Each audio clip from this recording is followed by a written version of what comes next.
Most people think their biggest battles are happening around them, with people, with circumstances, with situations they can see. But the truth is, your greatest battle is happening in a place no one else can see, your mind. And here's what most people never realize. You don't lose your life all at once. You lose it one thought at a time.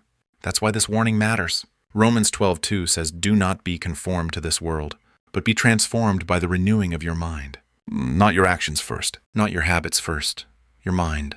Because whatever controls your mind eventually controls your life. Today, I'm going to show you the specific things God warns you not to give access to your mind. And if you ignore this, you won't just feel off. You'll slowly become someone you don't even recognize. Let's start where most people get this wrong. Number 1, constant negative voices. Not just people, voices. Because not every voice speaks out loud. Some come from social media. Some come from past experiences. Some come from your own internal dialogue. And here's the trap. Most people think exposure doesn't matter. They say, it's just content. It's just entertainment. It doesn't affect me. But the Bible says something very different. Faith comes by hearing, meaning what you repeatedly hear eventually becomes what you believe. If your mind is constantly filled with negativity, criticism, fear, and doubt, you won't stay neutral. You will absorb it. And here's what most people miss. You don't have to agree with a voice for it to influence you. Just hearing it repeatedly is enough. That's how your mindset shifts slowly, quietly, without you noticing. Number 2, comparison. This one is dangerous because it doesn't feel wrong. It feels motivating. It feels like awareness. It feels like growth. But underneath, it's distortion. Comparison doesn't just show you someone else's life. It rewrites how you see your own. Suddenly, what was once enough feels small.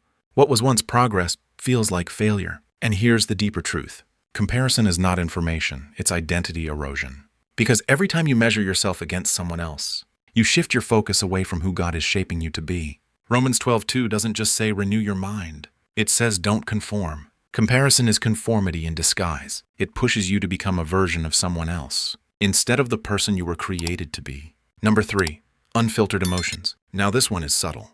Because emotions are not the enemy, they are signals. But when you give them full control, they become your direction. Most people don't realize this. Just because you feel something doesn't mean it's true. You feel rejected. You feel behind. You feel not good enough. But feelings are not facts. They are interpretations. And if your mind is constantly accepting every emotional reaction as truth, your life becomes unstable. One day you're confident. The next day you're lost. One moment you feel strong. The next moment you feel like giving up. That's not transformation. That's chaos. Renewing your mind means filtering your emotions, not following them blindly. Number 4, fear-based thinking. Fear is powerful, not because it's always real, but because it feels real. And once fear enters your mind unchecked, it multiplies. You start imagining outcomes that haven't happened. You start preparing for problems that don't exist. You start limiting yourself before you even try. But here's what most people don't understand.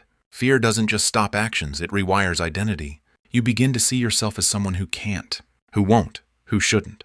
And slowly, your life shrinks. The Bible repeatedly says, do not fear. Not because fear will never show up, but because giving it control changes everything. When fear leads your mind, you don't just hesitate. You settle. Number 5, toxic influences disguised as normal. This is the one that catches almost everyone, because it doesn't look dangerous. It looks common, accepted, even encouraged. It's the mindset that says, everyone is doing it. This is just how life is. It's not that serious. But here's what most people miss. Just because something is normal, it doesn't mean it's healthy. And just because it's common doesn't mean it's right. When your mind constantly absorbs toxic perspectives, they stop feeling toxic. They start feeling reasonable. That's how standards drop. That's how discipline fades. That's how values shift. Not instantly, gradually. And by the time you notice, your thinking is no longer aligned with truth. That's why discernment matters. Because not everything that feels harmless is harmless. Now here's where everything comes together. Romans 12:2 doesn't just give a warning. It gives a solution. Be transformed by the renewing of your mind. Not once, not occasionally, daily. Because your mind is constantly being shaped. By what you hear, by what you see, by what you focus on. If you don't intentionally renew it, the world will shape it for you. And here's the truth most people avoid. You cannot live a positive life with a negative mind. You cannot walk in purpose with constant confusion. You cannot build peace while feeding chaos. Transformation is not external. It starts internally. And the moment you take control of what enters your mind, everything begins to change. Your decisions become clearer. Your emotions become steadier. Your identity becomes stronger, not because life got easier, but because your thinking got aligned. So here's the real question. What have you been giving access to your mind that doesn't belong there? Be honest with yourself, because awareness is the first step to change. And once you see it, you can't unsee it. Guard your thoughts, filter your influences, protect your peace. Because your mind is not just a place where thoughts happen. It's the place where your life is built. If this opened your eyes, type renewed in the comments. Not for me, for you, as a declaration that, from this point forward, you're not letting everything have access to your mind anymore. And if you're ready to go deeper into this kind of truth, stay connected. Because the next level of your life starts with the next thought you allow.